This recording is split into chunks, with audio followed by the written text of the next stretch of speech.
Assalamualaikum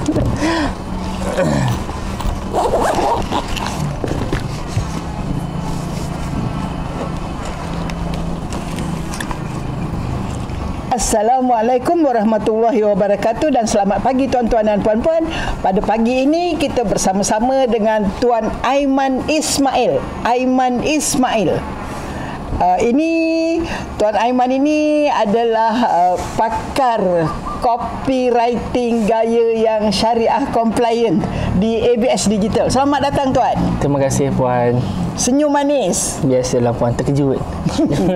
Baik tuan, apa dia perkara-perkara lah yang paling utama jangan dibuat supaya copywriting kita tu patuh syariah? Ada beberapa perkara yang menyebabkan copywriting kita itu tidak syariah compliant lah. Yang pertamanya, apabila kita meletakkan kita overclaim. Betul. Kemudian kita buat hype. Kemudian kita ada buat penipuan. Betul. Itu antara beberapanya lah. Saya bagi 3 dulu. Overclaim tu apa tuan? Overclaim ni ialah kita claim melampau-lampau. Sebagai contoh, kita kata kurus dalam 7 hari. Cairkan lemak 10 kilo dalam 10 hari. Oh, itu overclaim? Overclaim. Apakah yang dikatakan overclaim? Kurus dalam masa 7 hari. Apa sebab itu overclaim? Sebab ada sepantas 7 hari. 7 hari tu overclaim? Overclaim sebab benda tu tak jadi kat semua orang. Oh. Dan kemudian yang dikatakan dengan 7 hari tu, apa yang menyokong kata 7 hari? Ada dibuat kajian. Ada berapa orang responden? Daripada 100 responden, berapa yang jadi? Oh. Tak ada. Hanya tulis untuk menyedapkan copywriting sahaja. Oh, itulah yang dikata overclaim. Overclaim kalau benda tu salah. 7 hari bukan semua orang boleh 7 hari. Iyalah. Bukti pun tak ada. Bukti pun bukti syok sendiri. Yang dikatakan bukti syok sendiri tu apa tuan? Apabila kita sendiri yang menggelarkan produk kita, produk viral. Kita sendiri menggelarkan produk kita nombor 1 tanpa di-endorse daripada pihak berwajib. Oh, kita sendiri cakap? Oh, Karipap nombor 1 di Malaysia. Siapa yang cakap? Oh, itulah overclaim. Sendiri cakap. Apabila kita meletakkan sesuatu tanpa disokong pun, kita sendiri yang mengatakan. Kita sendiri kata? Oh, sekali makan mesti nak lagi. Kita kata. Berapa ramai yang cakap, yang kata, oh saya makan saya nak lagi. Oh, itulah overclaim. Terlampau overclaim apabila kita meletakkan perkara-perkara yang kita rasa macam betul ke? Mengapa overclaim tu tak patuh syariah? Sebab perkara tu dia akan memberi satu harapan, memberi harapan kepada orang, memberi harapan kepada pembeli. Kerana pembeli membeli dengan harapan masalahnya selesai. Pembeli percaya dalam masa 7 hari boleh kurus. Betul. Jadi dia beli. Itulah harapannya. Jadi dia beli atas dasar janji dalam copywriting kita tu 7 hari tu dia beli dengan harapan. Akhir sekali seller cakap, oh mungkin tak serasi kot. Tak serasi. Akhir sekali biasanya, oh mungkin tak serasi kot. Biasanya adalah ayat-ayat nak melepaskan diri. Oh, itu yang tak patuh syariah tu. Biasalah. Perkara-perkara yang kita tahu dah sebab kita buat copywriting ni sebab apa. Sebab kita tahu dah itu nombor-nombor yang kita masukkan sepantas 7 hari, hilang berapa kilo dalam berapa jam. Benda itu kita tahu itu hanya penyedap dalam copywriting untuk buatkan orang nampak wow. Sedangkan copywriting ni tanggungjawabnya besar kerana itu adalah berbentuk aku janji. Iyalah. Kita macam beri janji. Ya. Macam beri jaminan kan? 7 hari. Beri harapan dekat. Bayangkanlah kita punya prospek itu bulan depan nak kahwin. Tapi nak turunkan berat badan. Oh, 7 hari. Tapi tak jadi. Kecewalah. Oh, itu yang pertama. Yang dikatakan hype tu apa tuan? Hype ni adalah kita nak membesarkan sesuatu. Membesarkan sesuatu tu apa maksudnya? Membesarkan sesuatu ni adalah kita mengatakan perkara tu, dia senang kata benda tu hanyalah tasik, tapi kita kembangkan jadi laut.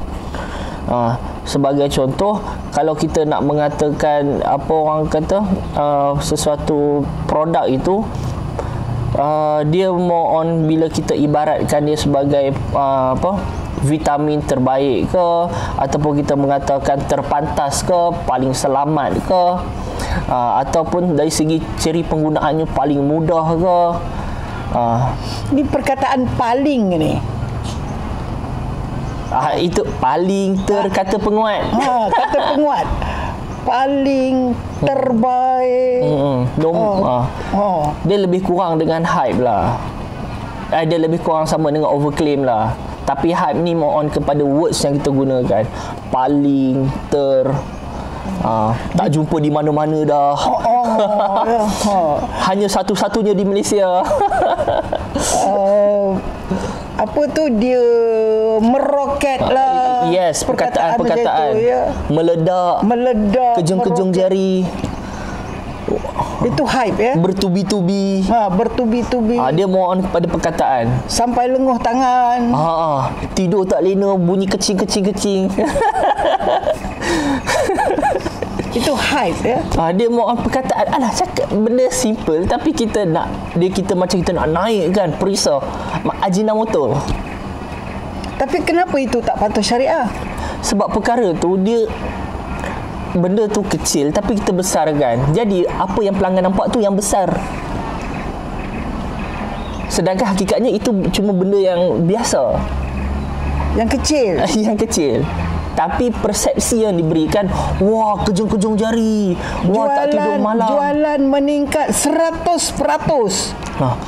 Jualan meroket, apa semua. Itu benda-benda yang kita nampak yang memberikan persepsi yang lain. Ni cerita 100% ni tuan. Dulu laku 1, sekarang laku 2. 100% jugalah. Tapi persepsinya wah 100%. Tapi hakikatnya naik 1 100% juga. Ini statistik ya, boleh memberi gambaran palsu. Ya, betul. Baik, yang ketiga tu tuan, tu penipuan tu, apa maksudnya tu? Penipuan ni more on kepada, kalau kita kata sebagai contoh, saya beri situasi dalam dunia internet marketing sekarang ni, ada beberapa mazhab yang meletakkan fake timer dalam website. Apa tu? Fake timer ni apa tu? Dalam website tu dia kata offer ini hanya sah untuk 15 minit. Keluarlah timer 15, 14, 59, 14, 58. Sampailah kosong. Tapi bila kita tutup, kita buka balik, ada balik 15 minit lagi.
motosikal ke apa ke kan.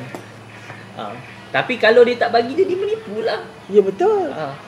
Dan itu pun orang rasa, baik beli yang ni, berbaloi ada cabutan betul. Ada cabutan betul. Mana yang buat betul, baguslah. Mana yang tak buat, dikira sebagai penipuan. Memang sah-sah tipu. Confirm. Tapi perkara itu dia akan memberi orang pembeli tu tak dapat nak berfikir sehabis-habisnya bila ada timer macam tu. betul ke ni? Banyak betul cara orang menipu sekarang. Timer pun sudah disediakan. Ada dalam, bila kita buat website memang ada satu fungsi tu, kita boleh buat untuk dia ulang-ulang ke, ataupun kita nak buat dia betul-betul habis ke, boleh set semua tu. Apa kesannya kepada bisnes, tuan? Tak bagus ke kita buat overclaim, buat hype, buat offer tipu ni? Tak bagus ke? Sale kan naik? Sale dia naik. Ini kita sembang dari sudut marketing. Sale akan naik, bisnes akan prosper. Tetapi apabila mereka nak berkembang, mereka terpaksa create satu lagi hype, satu lagi overclaim. Sebab kalau first product cakap dah kurus 30 hari, takkan second product keluar nak 30 hari juga. Mesti kena lagi power. Kalau tak, customer rasa baik aku beli produk yang first. Itu masalah apabila kita menggunakan yang overclaim, hype. Takkan kita nak cakap ni nombor satu, ini pun mesti ini nombor satu di Malaysia. Takkan produk terbaru mestilah nombor satu di dunia pula. Mungkin satu-satunya di dunia. Jadi bermakna apabila kita gunakan overclaim, hype dan penipuan ni, kita terpaksa tingkatkan lagi. Sama ada kita hype tu, kita terpaksa tingkatkan, overclaim tu, penipuan tu. Kalau tidak, tak jalan. Ya, sebab sebab biasanya produk terbaru keluaran mesti kena lagi power. Yelah, sebab dia lebih baru. Betul. Sebab itulah mungkin akhirnya dia orang tukar packaging, letak lebih 10 kali ganda lebih daripada yang sebelum ni ke apa ke. Dia terpaksa tingkatkan dengan sama ada dengan cara yang betul ataupun dia terpaksa menipu lagi sekali. Tak boleh berhenti ya. Itu isu terbesar apabila kita mula menggunakan hype dalam kita punya copywriting. Dia berbeza dengan kita bagi maklumat. Ya. Jadi bermakna tak berbaloi lah kita gunakan kaedah-kaedah yang tak syariah compliant ni. Tak berbaloi untuk tujuan bisnes jangka panjang. Yes, dari sudut bisnes tu tak berbaloi, melainkan dia just nak hit and run, just nak rembat duit. Kalau tujuannya nak rembat ni, just hit and run, okey dah dapat, okey dah stop. Belah. Tapi kalau untuk tujuan betul-betul nak hidup berniaga, payah sikit. Sebab kita always kena naikkan produk, kita terus kembangkan lagi produk kita, tak boleh stay static yang sama. Apa lagi bahayanya, tuan, kita menggunakan kaedah yang tak syariah compliant ni? Apa kerugiannya lagi selain daripada terpaksa ulang lagi hype, overclaim tu? Apa lagi? Dia akan yang keliling, yang pernah saya nampak depan mata, yang melakukan hype marketing ni, satu, nama baik tercela lah.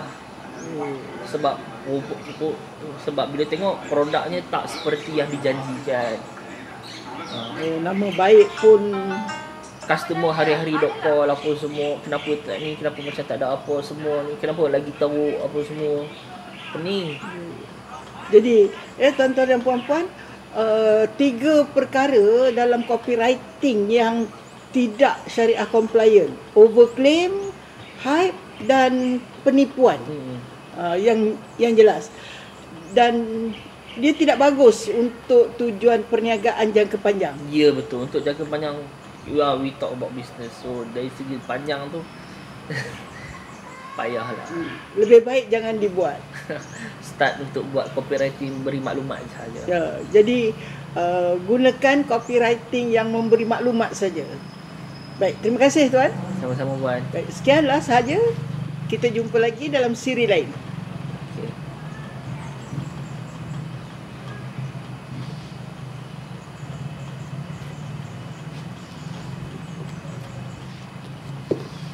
Tiba-tiba mati tu Tiba-tiba tak dengar bateri habis, lupa nak khabar. Tapi tak apa, saya dah buka tu dia dengan Dia tangkap kat sini lah. Dia tangkap kat guna camcorder kadang.